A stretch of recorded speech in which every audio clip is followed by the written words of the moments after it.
Welcome to Unit 4 remediation packet. This is the guided practice defining the following terms. The octet rule. The octet rule states that for an atom to be stable that it must have 8 electrons surrounding it, 8 valence electrons. Cations are positively charged ions. Anions are negatively charged ions. An ionic bond is between a metal and a nonmetal. Valence electrons are the electrons involved in bonding, and shared electrons are what are used to define covalent bond. Electrons are shared. In ionic bonding, it says where are the metals located on the periodic table? Metals are to the left of the stair step, and we know that the stair step starts right underneath boron and goes all the way down. Metals are to the left. Where are nonmetals located on the periodic table? They are on the right. And so describe the properties of ionic bonds. Ionic bonds are very strong because it's between a positive and a negative charge. And so therefore they have high melting points, low boiling points, that they're very strong bonds. So in writing ionic formula, it says, what is the formula for sodium chloride? Now, one thing we need to know is we need to know our hill of oxidation numbers.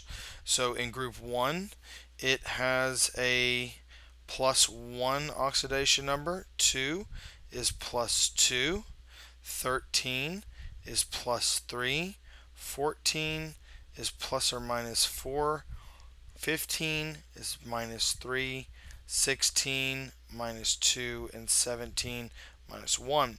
And so when we're looking at this, why do we need this? Well, to write the formula, we need to know that sodium is in group 1, so it's +1.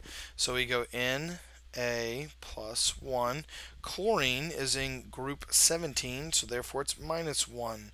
And we just cross the numbers. Don't worry about the charges, they balance each other out. So we just get Na1Cl1, which we can erase those ones and just have NaCl for the formula of sodium chloride.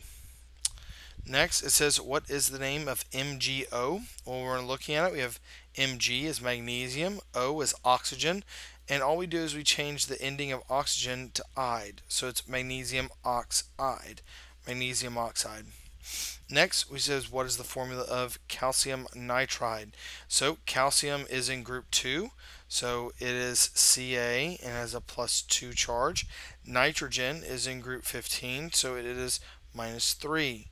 We crisscross just the numbers, so bring that 3 down, that 2 down, and we get Ca3N2, calcium nitride. Next, we're looking at covalent bonding. It says where are the metals located on the periodic table, and they're to the left of the stair step. Why is this important? Why are we saying this again? Well, ionic bonding is between a metal and a nonmetal.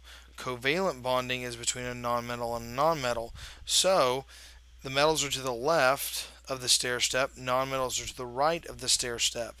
And so when we're looking at this, to determine if it's ionic, it's a metal, so something to the left, and then a nonmetal, something to the right of the stair step. Well, covalent bond is just two things from the right of the stair step. So describe the properties of a covalent bond. A covalent bond, they're a little bit weaker.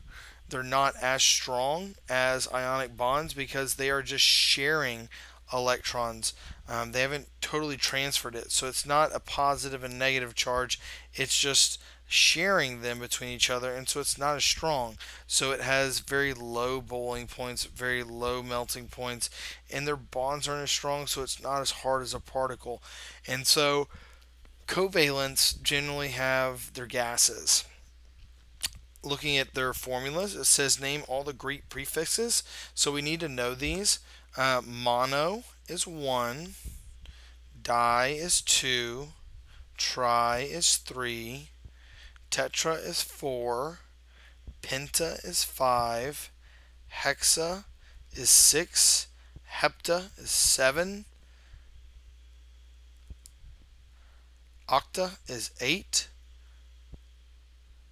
nana is 9, and deca is 10. And so why do we need these Greek prefixes? Well, because they tell us how to name things. So in the first one, we have carbon, and we just have one of them. So the name of it is just going to be carbon. We don't have to put mono if it's the first element. So we don't have to put monocarbon. But on the next one, we have two oxygens, so it's dioxide.